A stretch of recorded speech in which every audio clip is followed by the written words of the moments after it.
All right. Welcome to another edition of Shabbat Lounge. This is Matt. And Jake here. We are coming to you with another week of talking about Revelation. That's right. Live and in living color, That's as right. they say. That's right. So if you are just joining us, you can navigate over to sabbathlounge.com, and if you go to Teaching Series, scroll down to Revelation Study. And then we are currently on chapter 20, where we're going through the Revelation and looking at other scriptures that correspond. Right. So this is just high-end. Use it as a study guide to help you find different corresponding passages in the Bible, so you can link things together, link some ideas and themes and concepts and symbols, and see how they're described elsewhere. And so just kind of a high-end look at Revelation. Yeah, in this one, in chapter 20, we're going to be looking at Satan's little season, or the Battle of Gog and Magog. It could really be labeled several things here, but as before we look into it, just remember we're just a couple of dudes out there who have a microphone, and you need to read this and think about it on your own. Don't take anyone's word for it on the internet. We see a lot of people, even amongst the Torah community, who say some things that sometimes aren't right. Yeah, and it's important to iron sharpen iron. Discuss these things with fellow believers and see what you come up with, and hopefully the Spirit will be driving us all in the same direction. So Yep. And we don't claim to be perfect. We all make mistakes, and if we do, let us know. We aren't too proud to say, oops, we missed that. Oops, we did it again. That's right, as some might say, like Jake. But yeah, we're definitely not too proud, and we don't claim to have a corner on the truth. Honestly, the more I dive into Scripture, about the time I think, oh, cool, that is a great little morsel I picked up there, and no one has ever thought about that before. I'm like, that's really not true. Lots of people have probably thought. I think it's hard to have an original new thought when it comes to this. Probably someone has had the thought before. Right. So, but the more you study Yah's Word, the more you realize how deep and complex and it's just really amazing. And so many times you dive into it and you have more questions than you started. Which is fine. Yeah. Questions are good. Yeah. And anybody that claims they have it all figured out, you probably should run the other way, because they don't. So they're not being honest if they say that. So. But anyway, we're glad that you are here. We're glad that you have spent time with us this afternoon or evening or morning or whenever you are listening to this. If you listen to this live, one of us will try to be in the chat and comment. That's right. And that usually airs on Shabbat. We'll do it Shabbat morning, so early. Well, 9 a.m. Central Time. Not too early. It is a day of rest, by the way. Yes. After that's all. Right. Mm-hmm. Well, we'll get right into Revelation 20, and we're going to read through it, and then we'll bump over to the other scriptures that go with it. So, Revelation 20, verse 1. I saw an angel coming down from heaven, holding the key to the bottomless pit and a large chain in his hand. He overpowered the serpent, that ancient snake, named Devil and Satan. The angel chained up in the serpent for 1,000 years. He threw it into the bottomless pit. The angel shut and sealed the pit over the serpent to keep it from deceiving the nations any more until the 1,000 years were over. After that, it must be set free for a little while. Just a little while. I saw thrones, and those who sat on them were allowed to judge. Then I saw the souls of those whose heads had been cut off because of their testimony about Yeshua and because of the word of Elohim. They had not worshipped the beast or its statue and were not branded on their foreheads or hands. They lived and ruled with Messiah for 1,000 years. The rest of the dead did not live until the 1,000 years were ended. This is the first time that people came back to life. Blessed and holy are those who are included the first time that people come back to life. The second death has no power over them. They will continue to be priests of Elohim and Messiah. They will rule with him for 1,000 years. So definitely this 1,000 years here must be connected to this 1,000 years. And Yes. here, it's got to be the same time period. When 1,000 years are over, Satan will be freed from his prison. He will go out to deceive Gog and Magog, the nations in the four corners of the earth, and gather them for war. They will be as numerous as the grains of sand on the seashore. I saw that they spread over the broad expanse of the earth and surrounded the camp of Elohim's holy people and the beloved city. Fire came from heaven and burned them up. The devil who deceived them was thrown into the fiery lake of sulfur, where the beast and the false prophet were also thrown. They will be tortured day and night forever and ever. I saw a large white throne, and the one who is sitting on it. The earth and the sky fled from his presence, but no place was found for them. I saw the dead, both important and unimportant people, standing in front of the throne. Books were opened, including the book of life. The dead were judged on the basis of what they had done, as recorded in the books. The sea gave up its dead. Death and hell gave up their dead. People were judged based on what they had done. Death and hell were thrown into the fiery lake. The fiery lake is the second death. Wink, wink. Those whose names were not found in the book of life were thrown into the fiery lake. Wow. That's dramatic. Yes. So, There's so much in there. yep, no doubt on which side of all this you want to be on. And then, this one, we called it the first resurrection Gog and Magog battle for Jerusalem. Wah, wah, wah. So, Wait, that's the wrong sound effect. I pushed the wrong button on that one. yes, push the wrong button. So, Revelation 20, verse 1, I saw an angel coming down from heaven holding the key to the bottomless pit and a large chain around his hand. I want to say neck. I don't know why. Because you think Mr. T is coming down. That's right. Or Flavor Flav. Flavor Flav. So, I hope not. yes, no. Ezekiel 43:2, I saw the glory of Elohim of Israel coming from the east. His voice was like the sound of... Oops. Did the same thing. Share that tab, Matt. Yep. His voice was like the sound of rushing water, and the earth was shining because of his glory. Isaiah 14:15, but you've been brought down to Sheol, to the deepest part of the pit. Revelation 19:9, 1 and 2, when the fifth angel blew its trumpet, I saw a star had fallen to the earth from the sky. The star was given the key to the shaft of the bottomless pit. It opened the shaft of the bottomless pit, and smoke came out of the shaft of the like smoke from a large furnace. The smoke darkened the sun and the air. Yeah, that's interesting there. Do you presume that that's the same angel?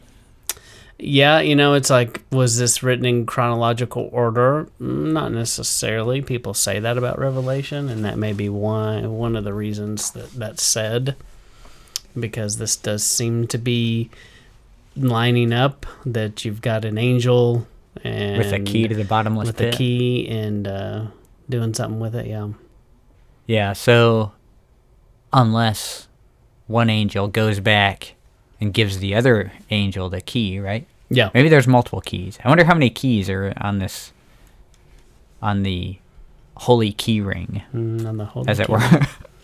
I don't know. Revelation 19:11, the king who ruled them was the angel from the bottomless pit. In Hebrew, he's Abaddon, and in Greek, he's called Apollyon. Revelation 11:7, when the witness finished their testimony, the beast which comes from the bottomless pit will fight them, conquer them, and kill them. Revelation 17:8, you saw the beast which once is no longer, and will come from the bottomless pit and go to its destruction.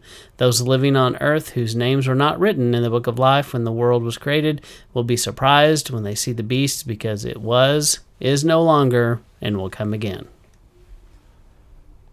Yeah, interesting. All seem to be correlated together quite nicely. I have a feeling we're going to find a lot of other Revelation tie-ins. Yeah. Especially since we're late into Revelation. Yeah, it seems like the deeper you go into Revelation, the more Revelation is explaining Revelation. Yeah, exactly. I think this phrase is interesting in Revelation 17:8. Those living on the earth whose names were not written in the book of life when the world was created. Ooh, a little predestination talk there.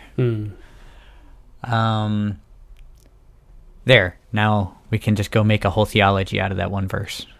People probably do. Yeah. And I think it could be a simple explanation of this is kind of like when you're born in the good old USA, there's a record of your birth somewhere. And that's back in the day, it was written in a book. And so today the book is, the state government website, archives or something. Right. And so it could even be like that when a human is born, their name is, written in there until, they decide to, on their own to blot their name out because of sin kind of thing. And the people that aren't in it could be, I don't know. It's just kind of interesting to ponder. Yeah. So is this a literal physical bottomless pit and a literal physical large chain? I think those are great questions because in Revelation it generally tells you when it's not the thing, doesn't it? So typically the golden rule of interpretation is if it describes the symbol, then that's the interpretation of that symbol. Yeah. So it doesn't say like a large chain. Mm-hmm. No, it makes sense that there's too many references to Sheol being a pit at the bottom of the water anyway. Lots of references to that. It makes sense that there's really a pit. Yeah, I think the whole... I've seen it. It's in Carlsbad Caverns. Ooh. And I remember the first time I saw it, the only time I've seen it, and looking in this dark hole going, whoa, there's no bottom. And then I remember reading, in more detail, and they're like, oh, it's like 70 feet. And I'm like, how's it the bottomless pit? Right. So I was very confused. Yeah.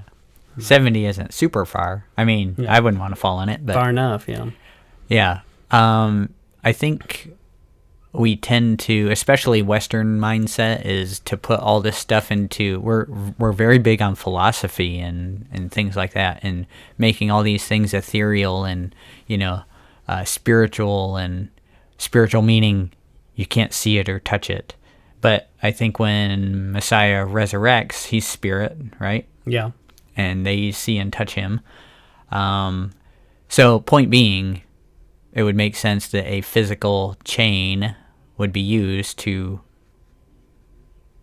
chain a physical being. Especially a beast.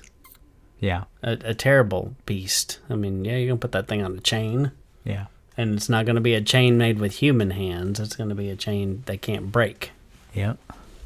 Like out of their kryptonite, or whatever it is. All right. Revelation 20, verse 2. He overpowered the serpent, that ancient snake named Devil and Satan. The angel chained up the serpent for 1,000 years. Now, what's interesting to me here is this is not Yeshua doing this.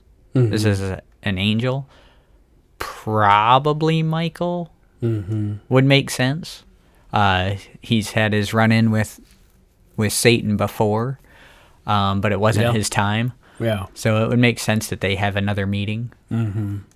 Then again, that is also speculation. Yeah, it's speculation. And if so, he's probably got a big grin on his face, like about time, sucker.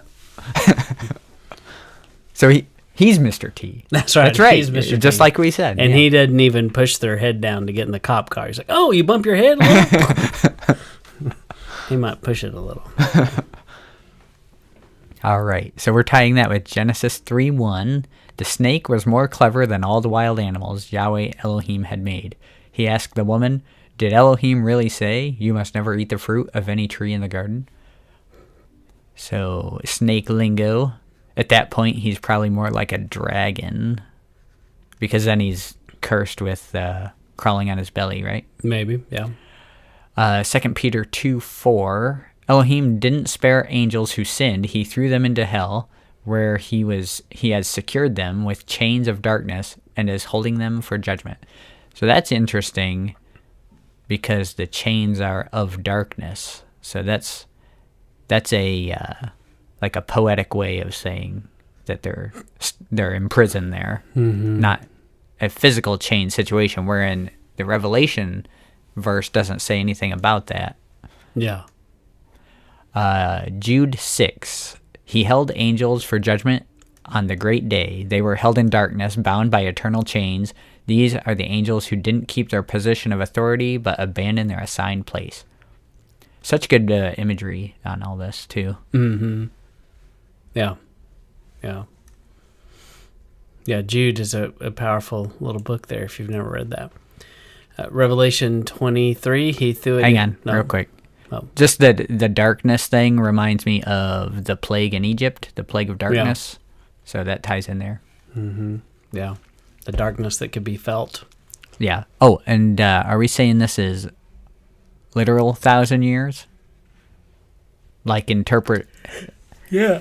Yeah, I think so. I don't think it's saying a day.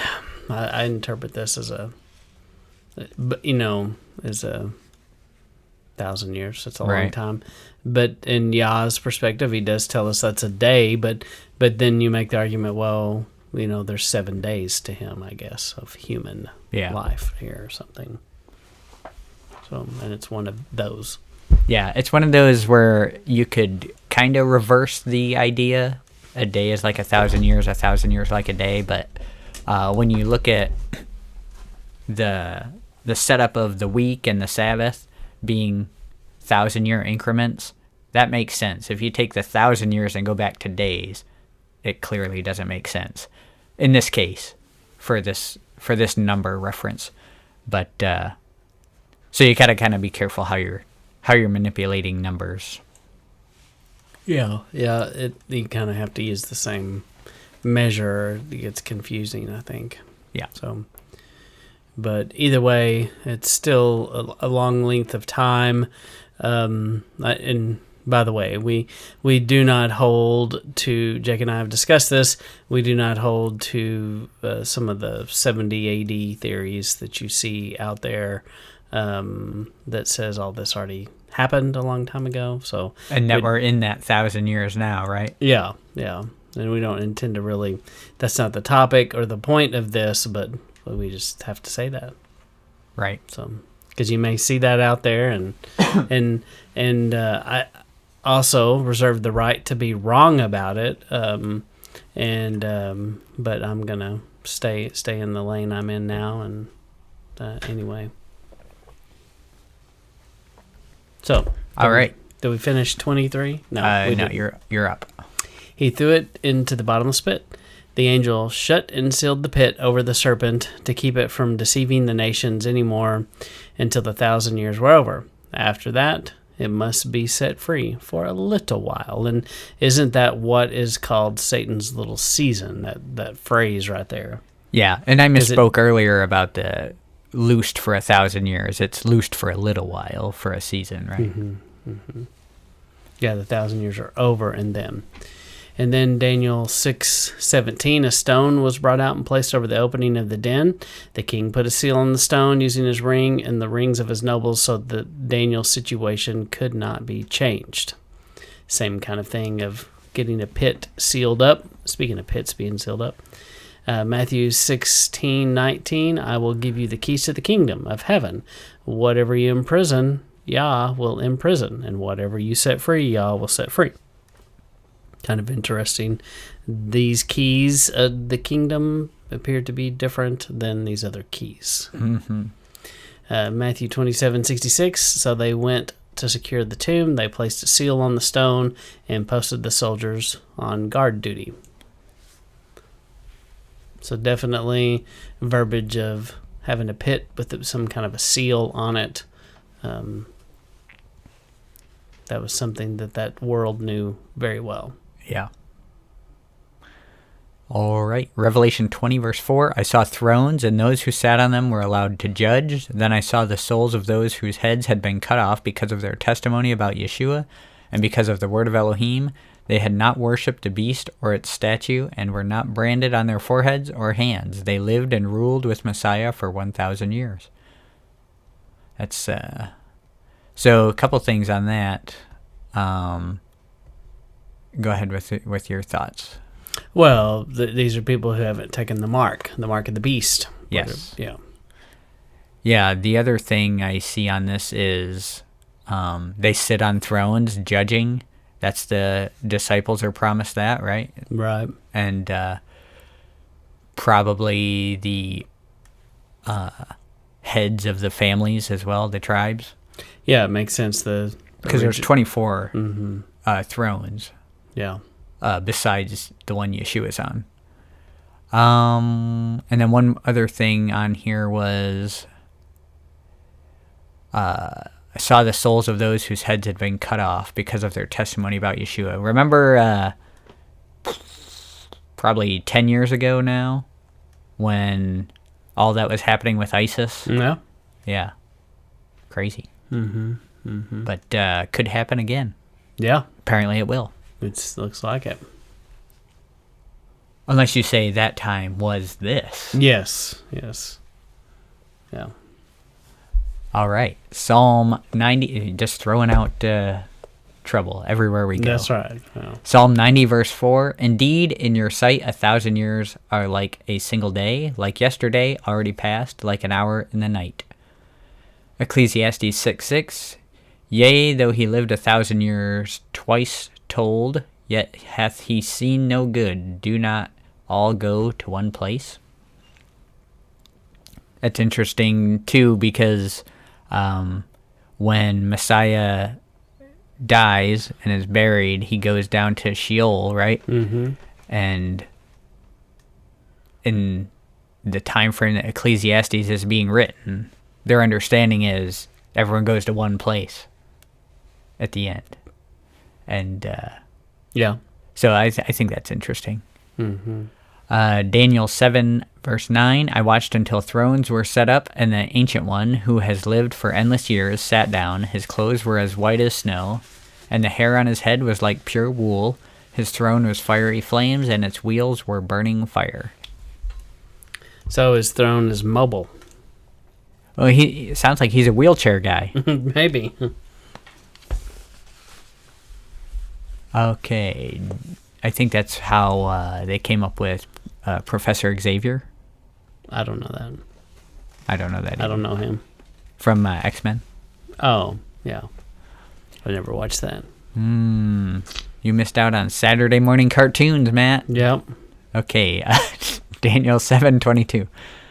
It did this until the Ancient One... Wait, did I read that one? No, it's similar verbiage. Yeah, there. we were on the wheels. Yeah. It did this until the Ancient One, who has lived for endless years, came and judged in favor of the holy people of the Elyonin. The time came when the holy people took possession of the kingdom. I like that. Yeah. Daniel 7:24. The 10 horns are 10 kings that will rise to power from that kingdom. Another king will rise to power after them. He will be different from the kings who came before him, and he will humble 3 kings. Daniel 9:22. He informed me, Daniel, this time I have come to give you insight. Perfect. Okay, Daniel 9:27. He will confirm his promise with many for one set of 7 time periods. In the middle of the 7 time periods, he will stop the sacrifices and food offerings. This will happen along with disgusting things that cause destruction until those time periods come to an end. It has been determined that this will happen to those who destroy the city.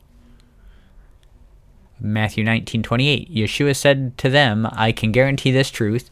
When the Son of Man sits on his throne, his glorious throne, in the world to come, you, my followers, will also sit on 12 thrones, judging the 12 tribes of Israel. And that's like we were talking about earlier. That's the disciples sitting on the 12 thrones, judging the tribes.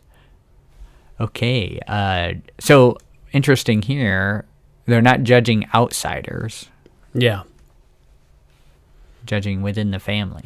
Yeah, that's a good point. And I think many people kind of have that, he's judging the whole world, but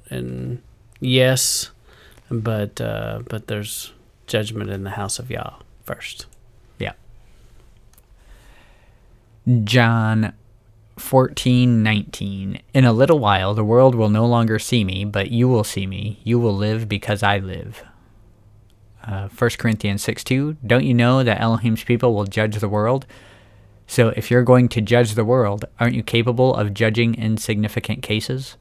This is one of those things where it's like, judge not, Matt. And then make a theology about not allowed to judge. Well, then you gotta work out with this verse also. Yep, good point. Let's see, Ephesians 2:6. Elohim has brought us back to life together with Messiah Yeshua and has given us a position in heaven with him. Ephesians 4:23. However, you were taught to have a new attitude. So change your attitude. Philippians 2:5. Have the same attitude that Messiah Yeshua had.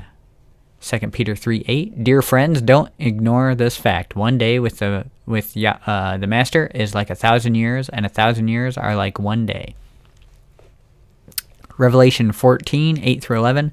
Another angel, a second one, followed him and said, Fallen, Babylon the Great has fallen. She has made all the nations drink the wine of her passionate sexual sins.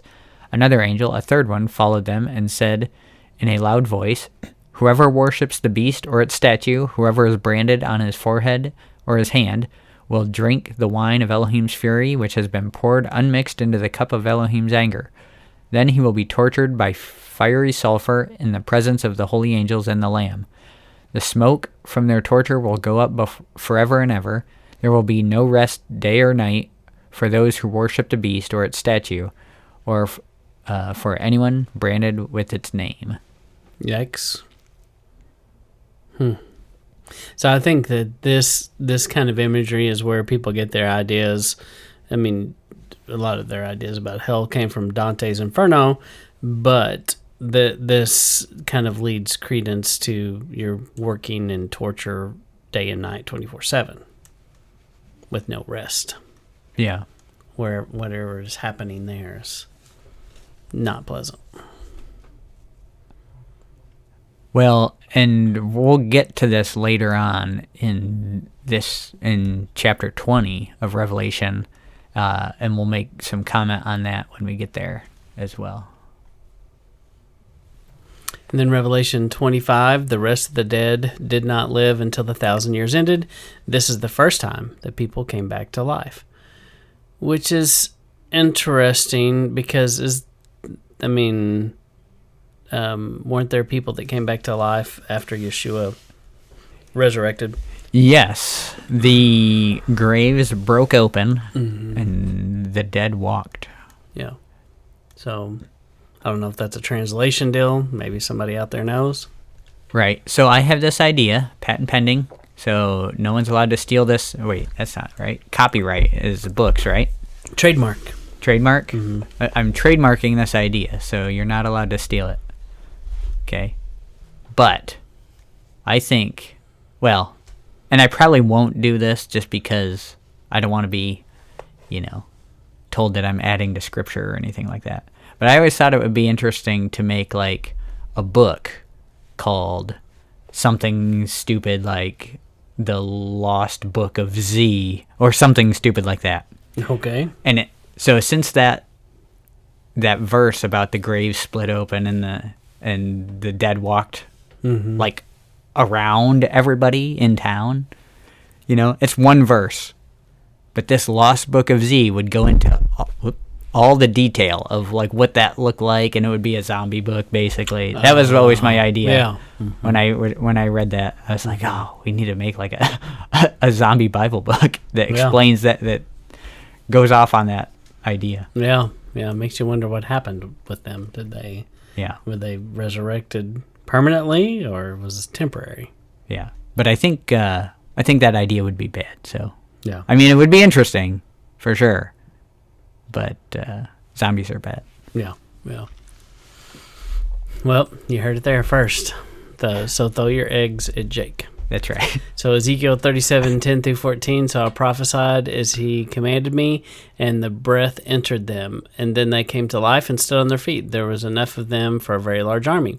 Yahweh also said to me, Son of man, all the people of Israel are like these bones. The people say, Our bones are dry, and our hope is vanished. We are completely destroyed. So prophesy, tell them, This is what Adonai Yahweh says, My people, I will open your graves and take you out of them. I will bring you to Israel. Then, my people, you will know that I am Yahweh, because I will open your graves and bring you out of the graves. I will put my Ruach in you, and you will live. I will place you in your own land, and then you will know that I, Yahweh, have spoken, and I have done it, declares Yahweh. Yeah, so I guess you might be tempted to tie this phraseology in Ezekiel with the rising of the dead from the graves at Messiah's death, right? Yes. And I think that this is an important thing to note for people that want to go down the 70 AD rabbit trail, that in the preterism is, so it says right here that everyone is going to know who did this. And I don't think there's going to be any doubt, and I think that's part of my problem with some of these things in the preterism view, is it's like it all got hidden or forgotten or retold. I'm like, when Yah does it, but you can't hide it. Yeah. No matter what the enemy does.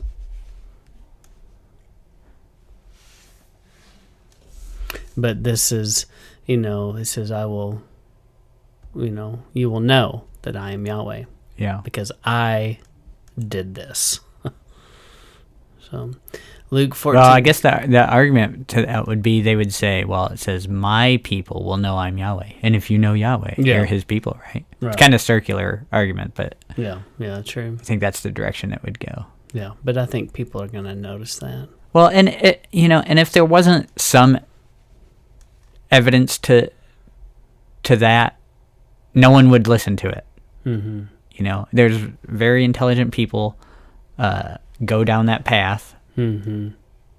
There's something to it. Yeah. But yeah, I'm not on board. Yeah. Luke 14:14. Then you will be blessed because they don't have any way to pay you back. You'll be paid back when those who have Yah's approval come back to life. Philippians 3:11, with the confidence that I'll come back to life from the dead. 1 Thessalonians 4:16, the Yahweh will come from heaven with a command, with the voice of the archangel and the trumpet call of Elohim. First, the dead who believed in Messiah will come back to life. Right. So this is pointing to not the ones that came out of the grave at Messiah's death. This is pointing it way ahead of that. Mm-hmm. Revelation 20, verse 6. Blessed and holy are those who are included the first time that people come back to life. The second death has no power over them. They will continue to be priests of Elohim and Messiah. They will rule with him for 1,000 years. Yeah, interesting that there's priests, right? Mm-hmm. And it's tied to all believers being priests. And what would what priestly duty would there be to do at the end of time?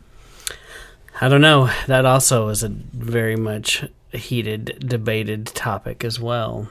So yeah, because then you're talking. Well, then there's people outside of the city, mm-hmm. outside of the nation, maybe that are just learning for the first time, and they got to start back with the basics. Yeah, because there's a parallel of Melchizedek priesthood, and when you look at Ezekiel 44 and on, there's also a resurgence of the Levitical priesthood. So Yeah. So those are things you need to consider when you're reading through this idea of priests in the end times situation. And go ahead. This goes into, it can be connected with like the greater Exodus as well. And if you have a greater Exodus moment, I don't know, there could be another Mount Sinai kind of moment or something, we just don't know. But apparently, yeah, the whole priesthood thing is an interesting study. Yeah, sure. I think if you just start asking some questions, and then that'll kind of lead you to seek out the answers to those. Like, what is a priest? What does a priest do? What does it mean to minister as a priest? Mm-hmm. Just those kind of questions, and dig into those, and it'll take you some places like all over the place. Yeah. But that's something you need to know the beginning of the book to kind of get a handle on too. So yeah. All those parts that typically people think are dry have, important meaning that we need to kind of study out. Yep. Go ahead. I got 1 Peter 2:9. However, you are a chosen people, a royal priesthood, a holy nation, people who belong to Elohim. You were chosen to tell about the excellent qualities of Elohim, who called you out of darkness into his marvelous light. Marvelous. Mm-hmm. All right. There's a song called Marvelous Light. Sing it. I can't. Okay, that's beautiful. Well, maybe we'll work on it for next time. That's right, man. Yeah. Revelation, if you have listened to us for a while, we do not sing. So. Yes, and you are thankful. That's right. Revelation 20, verse 7. When 1,000 years are over, Satan will be freed from his prison.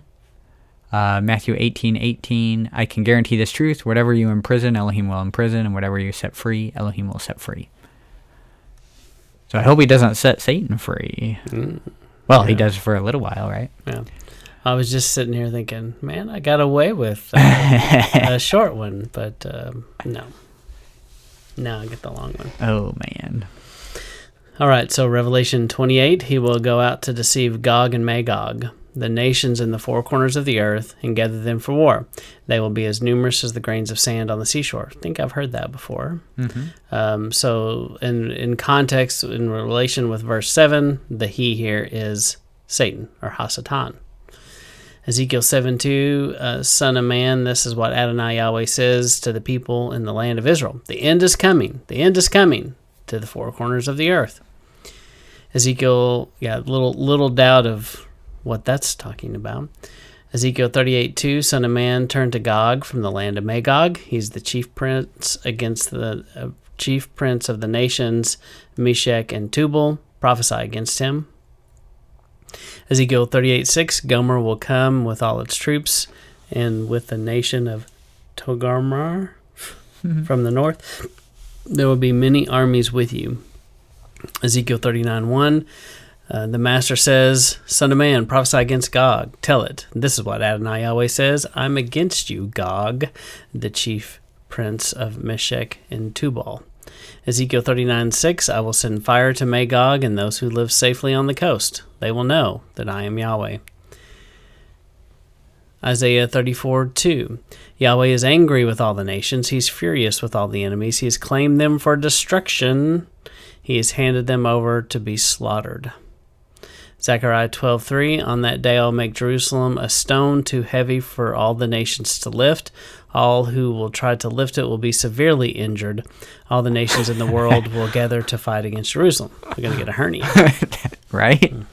It's like I don't know. I guess there are several ways to be injured lifting something heavy, but I mean, you typically think about one way, right? Yeah. Mm-hmm. I guess you could hurt your back. Yeah. Or like the old Saturday Night Live skit, your arms fall off because you're lifting the weights. And you, right. This kind of has a ring to it, too, of can God make a stone so heavy that not even he can lift it? Right? So Jerusalem is a stone too heavy for the nations to lift. Yeah. Mm-hmm. I don't know. I just thought that was kind of interesting. Joel 2:2, it is a day of darkness and gloom, a day of clouds and overcast skies. A large and mighty army will spread over the mountains like the dawn. Nothing like this has ever happened, and nothing like this will ever happen again. So Yeah, if that happened already, yeah, I feel like we'd know more about it. that's right. Just simply because this is powerful, in world history. We tend to remember those events that are unique like that. Somebody saw it and wrote it down. Typically, Yeah, and again, Yahweh is going to want to preserve that he did that. yeah, he's going to make it obvious. There's not going to be any doubt. You're not going to be like, I wonder. It's not going to be like the pyramids. You're like, I wonder who built them. We all know. Yeah. Pyramids aren't in question, Matt. We know it was the Nephilim. Yeah. Mm-hmm. Or slave labor. Or aqueducts. Or or aliens. Matthew 24:30. Then the sign of the Son of Man will appear in the sky. All the people on earth will cry in agony when they see the Son of Man coming in clouds in the sky with power and great glory. So this is where they stole this idea. Batman stole this idea here. Oh, yeah? The sign that appears in the sky. Oh, yes. Yes, he did. Mm-hmm. Very cheaply, yep. Hebrews 11:12, Abraham was as good as dead, yet from this man came descendants as numerous as the stars of the sky, and the countless as the grains of sand on the seashore. I wonder if Abraham's like, wait a minute, I was still alive. I had a lot of life in me.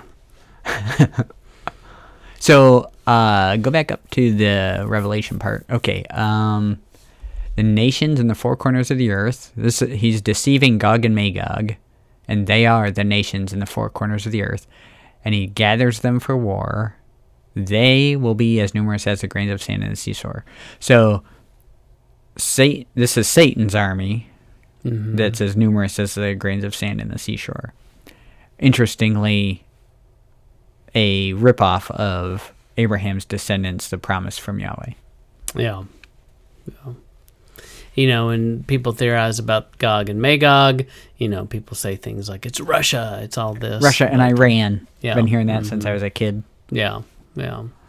So it says Gog, Magog, and it says Gog and Magog, and then it's like explaining what Gog and Magog is, isn't it? It sounds like it.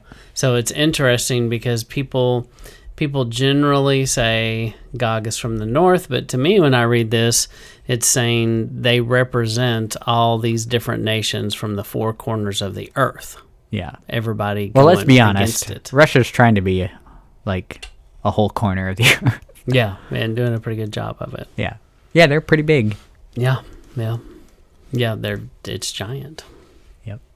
It's a Nephilim. Ooh.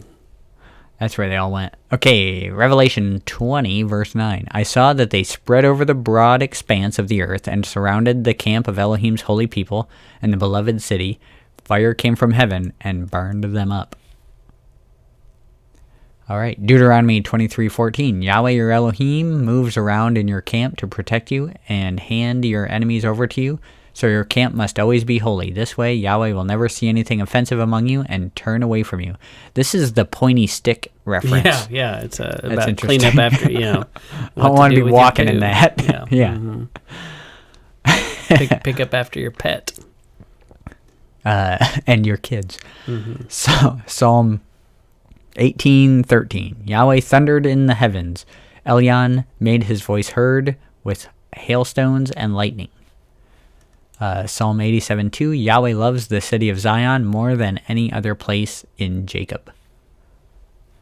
Ezekiel, so he calls the place Jacob. So there's a theory that whenever he says Jacob, he's talking about flesh, and whenever he's talking about Israel, it's spiritual.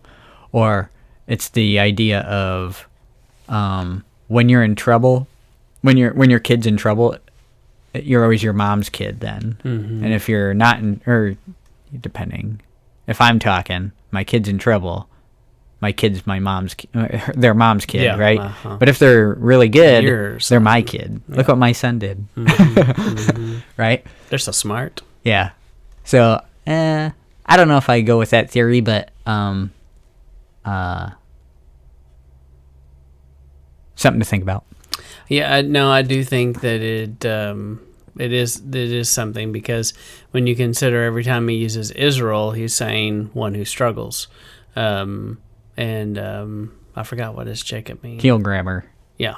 Yeah, so he's going between those two. So in That's essence, true. It is a meaning thing. If you sub out that they mean something different, it is saying something. Yeah. So. Yeah, I don't know if it always falls on those lines though, but and sometimes in Hebrew poetry, it is written as a A-B pattern, A-B rhyming scheme as well. So it could be something like that. Yeah, and I think that typically when people are talking about that, I think they're really only applying that to the Torah portion where it's talking Jacob and Israel. Yeah. Not that specific portion, but I know some people would call Psalms the Torah, but what I'm talking about is, the first 5.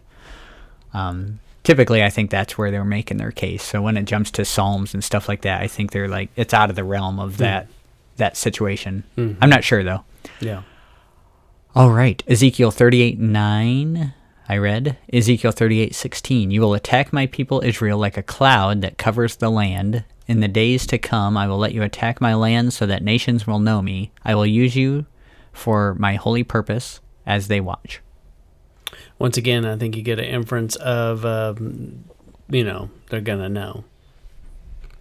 Mm-hmm. So the nations will know him. Like he's got a purpose to it, and it's going to be obvious that what's happening. All right. Ezekiel 38:22, I will punish Gog with plagues and death. I will send rainstorms, large hailstones, fire, and burning sulfur on his troops and on the many armies with him. Ezekiel 39:6, I will send fire on Magog and on those who live safely on the coasts. Then they will know that I am Yahweh. Get that waterfront property now, Matt. Yeah. Isn't L.A. on the coast? While it's hot. Yes, and apparently at the moment it's been on fire, but when is it not? Yeah, that's true. So it seems like it's always burning over there. And it's so what you're saying is L.A. is Magog. Yes. Battle for L.A. Yeah. Oh, no, wait, that was a movie, wasn't it? I think it was Escape from L.A. Escape from, maybe, I think there was a battle. Wasn't that a sequel of Escape from New York? I don't know. Kurt Russell. Fact check us on that. Put it in the comments. Okay, Daniel 7:9-10. I watched until thrones were set up, and the Ancient One who has lived for endless years sat down. His clothes were as white as snow, and the hair on his head was like pure wool. His throne was fiery flames, and its wheels were burning fire. A river of fire flowed. It came from him. Thousands and thousands served him. 10,000 times 10,000 were stationed in front of him. The court convened, and the books were opened. Definitely seems like a pretty strong connection to this text that we've been reading. Daniel 7:25. I think we read this. He will speak against the Elyonin, oppress the holy people of the Ilah, and plan to change the appointed times and laws. The holy people will be handed over to him for a time, and half a time. No, we didn't read that one. Mm-mm. And that one is an interesting scripture because one can make an argument that has happened to a certain extent. They have changed the appointed times and the laws. Yeah, this is one that's interesting. If you don't know what the appointed times are pointing to, like the feasts, then that might not mean much to you. Mm-hmm. I think one thing, though... Well, I was going to say something, but I don't think it's true, so I won't say it. Zechariah 14:2. I will gather all the nations to Jerusalem for battle. The city will be captured, the houses looted, and the women raped. Half of the people in the city will go into exile, but the rest of the people won't be taken from the city. Yeah, I would assume that's bad. That means maybe they're not walking away from the city. Yeah. They are no more. Doesn't sound good.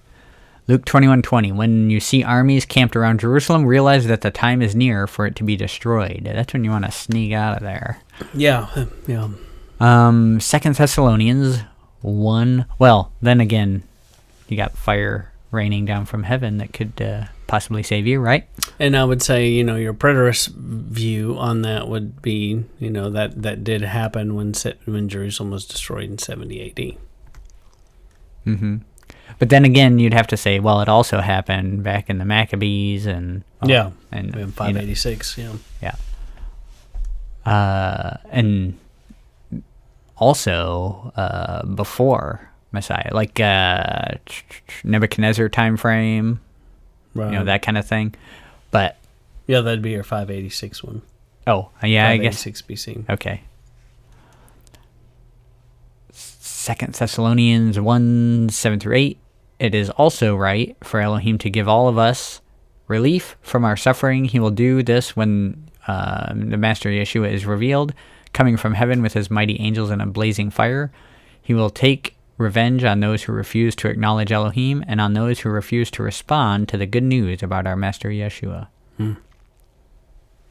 Yeah, not good. Revelation 20:10.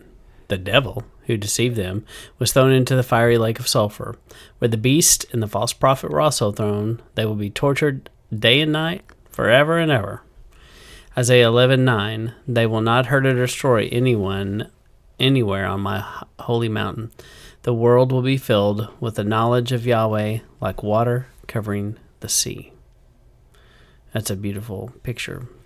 Is there anywhere that water doesn't cover the sea? It's like, is water wet? That's that kind of question, I guess. Yeah. Good point. Isaiah 66:15. Yahweh will come with fire and with chariots like a thunderstorm. He will pay them back with his anger, with his burning anger, and punish them with flames of fire. Jeremiah 5:14. This is what Yahweh Elohim Tessaboth says. Because you've talked like this, I'm going to put my words in your mouth like a fire. These people will be like wood. My words will burn them up. Ezekiel 38:22. I will punish Gog with plagues of death. I will send rain. We read that, didn't we? A minute earlier. Zechariah 12:6. On that day I will make the leaders of Judah like a fire on a pile of wood, like a burning torch amongst freshly cut straw. They will burn up all the surrounding nations to the right and left of them. But the people of Jerusalem will remain safe in Jerusalem. Joel 2:3. In front of this army a fire burns. Behind it flames are blazing. In front of the land is like the Garden of Eden. Behind the land is a barren desert. Nothing escapes it. So I think we mentioned a little bit earlier about the Dante's Inferno, the idea of forever torture and burning and all this stuff. Mm-hmm. I believe, I'm not sure the reference, maybe someone could put it in the comments. I think it's fairly well known, but the fact that that torture was designed for Satan and the angels that fell, not people. Mm-hmm. Yeah. So here it's saying that they will burn forever, not the people, but the devil who deceived them. He burns forever. Mm-hmm. But I don't see it specifically talking about the people being burned forever. Yeah, and that kind of goes with the concept of a teacher is judged more severely. And good point. These, if you read books like Enoch, they tell you that part of what happened is these fallen angels taught people things that maybe Yah wasn't ready for them to know, or didn't never wanted them to know. Yeah. And so they were, teaching was kind of, you can make an argument that's part of what they did. Yeah. And, false teaching, the false teacher, it all kind of connects. Yeah. So I think, too, a point that kind of gets missed, and I think, the body kind of plays fast and loose with this, and I'm guilty of it as well. But when we think about what's you're a teacher, Matt. What's a better way to cement knowledge into children? Is it to give it to them or have them discover it? Yeah, discover it. And how do you have them discover it? You set them up, and sometimes you already know kind of where it's going to lead, and you set them up to so they kind of discover it and end up in the direction a good teacher does that. And you all of a sudden, as an adult, you start realizing that, like, wait a minute, that guy just set me up to walk into this. Good one. So typically you're going to ask them some questions that make them think along a certain line, right? Mm-hmm. And then that line will lead them to the kind of the answer you wanted them to find, right? Yeah. So with that idea of, questions being a good teacher, I think about the question that Satan asks in the garden. Did Yah really say? And all he did was ask a question, and it led her astray.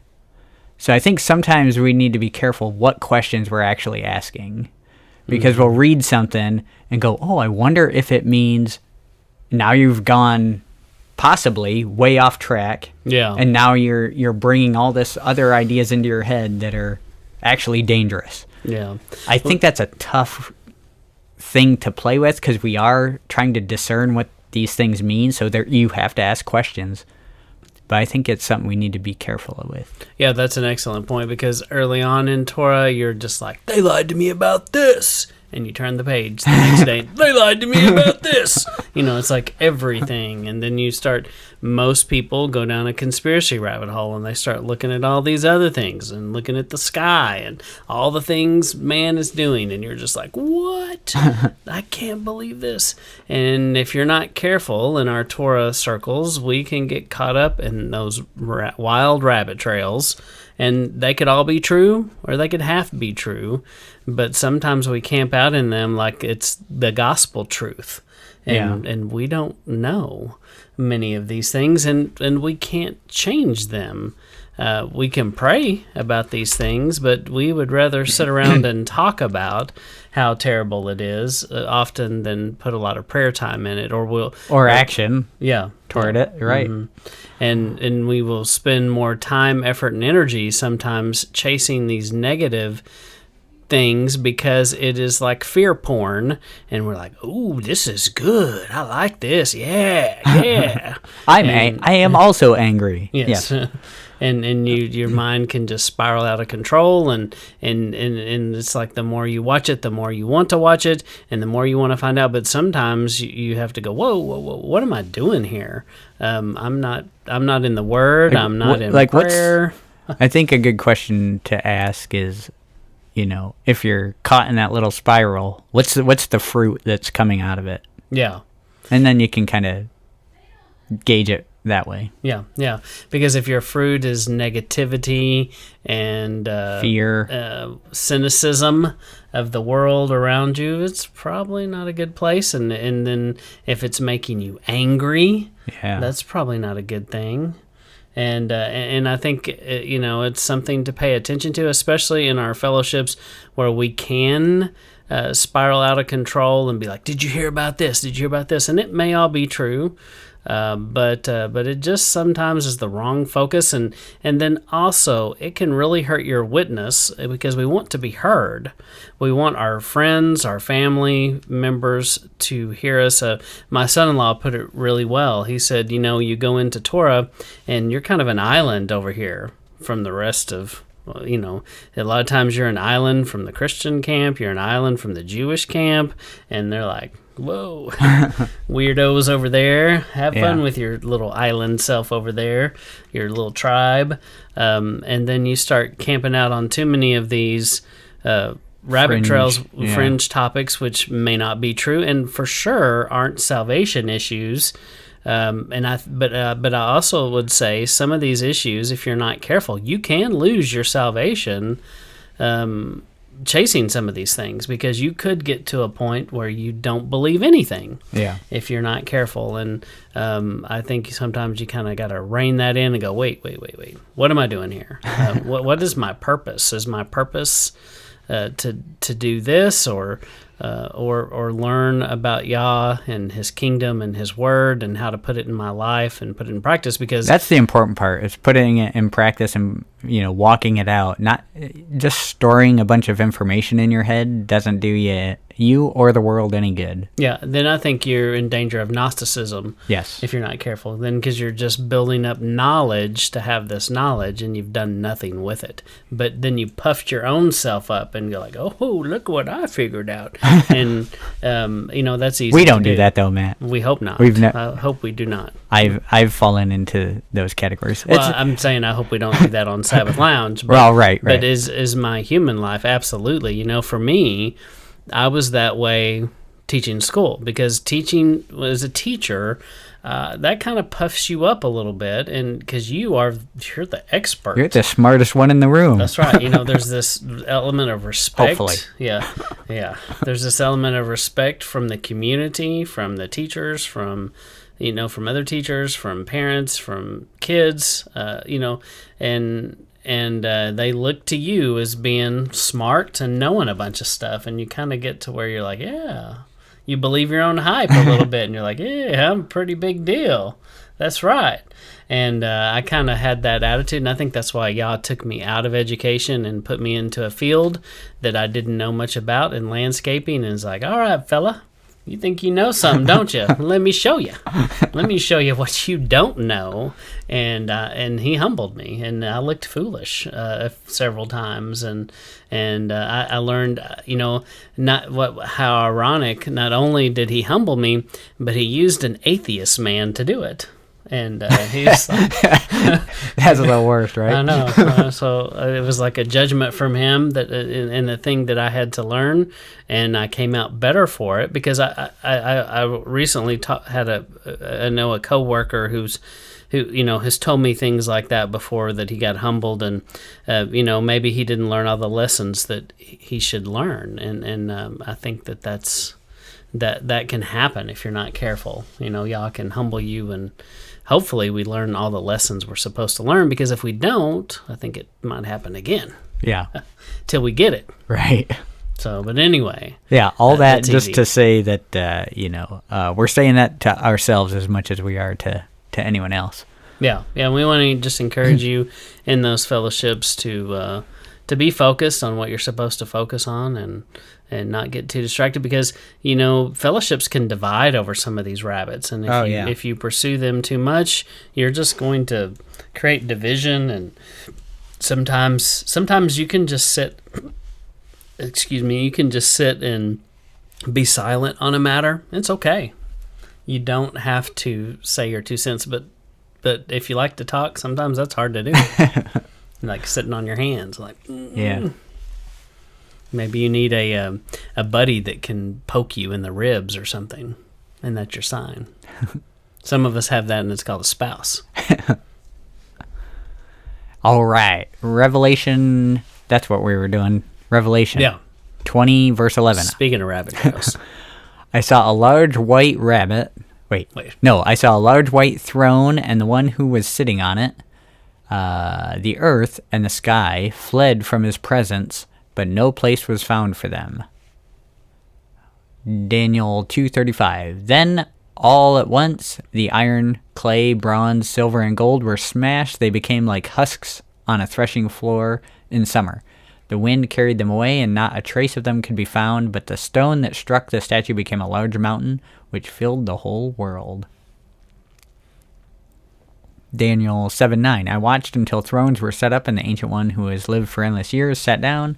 His clothes were as white as snow, and the hair on his head was like pure wool. His throne was fiery flames, and it's the wheelchair guy again. Okay. Mm-hmm. John 20:12. She saw 2 angels in white clothes. They were sitting where the body of Yeshua had been lying. One angel was where Yeshua's head had been, and the other was where his feet had been. Acts 1:10. 10. They were staring into the sky as he departed. Suddenly, 2 men in white clothes stood near them. Revelation 14:14. Then I looked, and there was a white cloud, and on the cloud sat someone who looked like the Son of Man. He had a gold crown on his head and a sharp sickle in his hand. Revelation 16:20. Every island vanished, and the mountains could no longer be seen. Revelation 19:11. I saw heaven standing open. There was a white horse, and its rider is named Faithful and True. With integrity, he judges and wages war. So there's an ultimate judge in Yeshua. He has the specific task of judging, but then the the elders in the thrones also have judging capacity. I suspect it's different than Yeshua's judging capacity. Yeah, for sure. It's not going to be the same. Yeah, it's quite a, just thinking about Revelation 20:11, that's quite a statement. The earth and the sky leave, but they don't have a place. So it's kind of interesting. Sounds like a new heaven and new earth is needed at that point. Yeah, interesting. Revelation 20:12, I saw the dead, both important and unimportant people, standing in front of the throne. Books were open, including the book of life. The dead were judged on the basis of what they had done as recorded in the books. Daniel 7:10, a river of fire flowed. It came from him. Thousands and thousands served him. 10,000 times 10,000s were stationed in front of him. The court convened and the books were opened. How many is that, Jake? A lot. Matthew 16:27, the Son of Man will come with his angels in the Father's glory.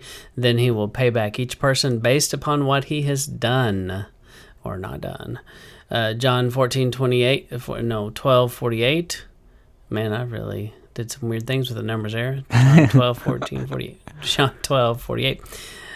Those who reject me by not accepting what I say have a judge appointed for them. The words that I've spoken will judge them on the last day. Yeah, this is Matt. You ever get accused of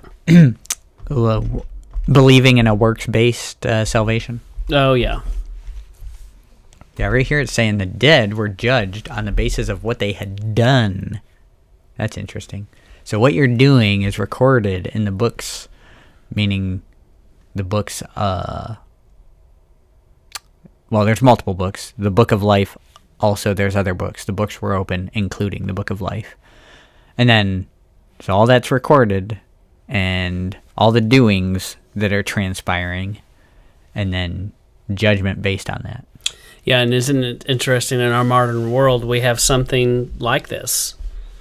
And what I would say is kind of like this is your browser history, because your internet service provider ultimately can see, or your work, whoever's hosting and paying for it can technically, usually can see all of the things, and it can be dumped into a line-by-line spreadsheet and examined. And, stuff like that's pretty sobering.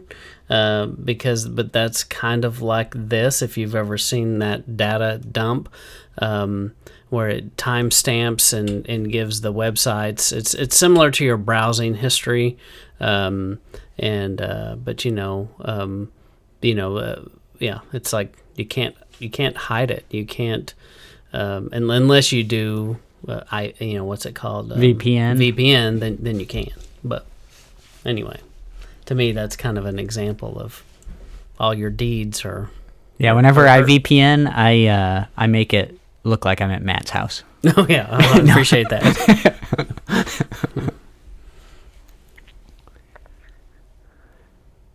All right, am I up? I think you're up. Oh, maybe. Revelation 20:13. The sea gave up its dead. Death and hell gave up their dead. People were judged based upon what they had done. Isaiah 26:19, your dead will live, their corpses will rise, those who lie dead in the dust will wake up and shout for joy, because your dew is a refreshing dew, and the earth will revive the spirits of the dead. Is that Yadu? Is it a Mountain Dew? Maybe. The Mountain Dew. The original. Matthew, it's probably doesn't have caffeine and sugar in it. Matthew 16:27, the Son of Man will come with his angels in his Father's glory. He will pay back each person. We said that one just a second ago. And then, just a while ago. John 5:28 through 29, don't be surprised at what I've just said. A time is coming when the dead will hear his voice, and they will come out of their tombs. Those who have done good will come back to life and live, but those who have done evil will come back to live and will be judged. 1 Corinthians 15:26, the last enemy he will destroy is death. Yeah, so I think the John verse there, John 5, is interesting because have you ever been to a funeral? I have. And what glorious tale do they spin for you? They tell you, oh, well, Jedediah is in heaven right now. Looking down on me, and he's just smiling, so proud of me. That's right. So you're being looked at from heaven. And then, I even get, famous radio pastors, they talk about, oh, when we go to heaven, we'll do all the things that we could even possibly ever imagine and want to do and fly around. And it's like, where are you getting this from? Yeah. I don't see a whole lot of that. I think you fell into some. Well, I remember people telling cartoons. Me that we're just gonna be sitting around playing harps and praising Yah. And I was like, that's it. You sure about that? It doesn't make a whole lot of sense for us to be created with a will to create and build and make and do, and then spend countless lifetimes doing nothing. Yeah, you're right about that. Yeah, that's interesting. Yeah. All right. Revelation 20:14, death and hell were. Did you do that? I did not. Okay, death and hell were thrown into the fiery lake. Fiery lake is the second death. 1 Corinthians 15:26, the last enemy he will destroy is death, which we just read also. And I'll just finish off there. Revelation 20:15, those whose names were not found in the book of life were thrown into the fiery lake. So something interesting is that how is hell thrown into hell? Because that's what we think of with the fiery lake, right? Right. With the Dante's Inferno mindset that we have now on what afterlife looks like. But if you look at that word there, that word is death and Hades were thrown into the fiery lake. So Hades is also known as Pluto. It's a false god. So this is, I believe, one of the, it's talking about the whole Satan and beast and prophet, false prophet menagerie going on there. I thought Pluto was cold. But that's why he needs to go in the fire. I guess so.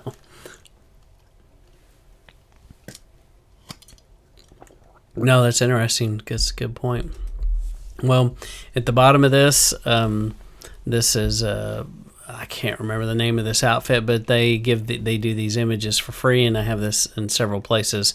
But I probably popped it in here a little bit early, but this is like dimensions that are mentioned. So that's Ezekiel. It goes along with Ezekiel. So anyway, it's a pretty good graphic, laying it all out, showing you kind of what Ezekiel is describing there. So just put that in there for reference. Ezekiel 40:17. There's like 89 pictures here, so it goes on for a minute. So And then, as we've discussed, and it's been a while since we talked about it, Revelation does have this backward timeline. And then, we now find ourselves in chapter 20, where you see this judgment. And then we're kind of going back, and we're going to start to see more talk of the new heaven. And then we'll get to 22, and we're back to the river of life and the tree of life. And back in the garden, kind of back to where it all began. So kind of an interesting backwards timeline that it has. Yeah. So all of those resources can be found on sabbathlounge.com. So, but Jake, anything else you have to say about this? I was thinking, man, it didn't take us very long. And then I'm like looking at the time going, oh, it took us a minute. Yeah, just some rabbit trails. But no, it's a rather short chapter, but there's so much packed into it, and there's a lot of interesting tie-ins with the rest of Scripture. So definitely worth a study on its own, and we just hope that reading through this has helped you a little bit, and you can share this with other people, and if you found use in it and value in it, share it with someone and pass it along. And we really appreciate our faithful followers, such as Christina from the UK and Chirac and Blessed Blooming Homestead. That's right. And we really appreciate your faithfulness and dedication and all your kind words and the comments and the thumbs up, and just it brightens our day. We appreciate it, and we hope that this is a benefit to you. And please like this, share this, subscribe, let other people know about it. And we appreciate anything you want to leave in the comments, any questions. We are emailable, sabbathlounge@gmail.com, if I remember right. So you can send us comments or questions via that email. I'll try to remember to put that in the comments as well. So is that right, Jake? Yep, sabbathlounge@gmail.com. If you just go to the contacts tab, it'll be there. So yeah, reach out if you have questions or corrections to make for us. Yeah. We're open to that as well. Yeah, very nice. All right, well, without further ado, this is Matt and Jake signing out.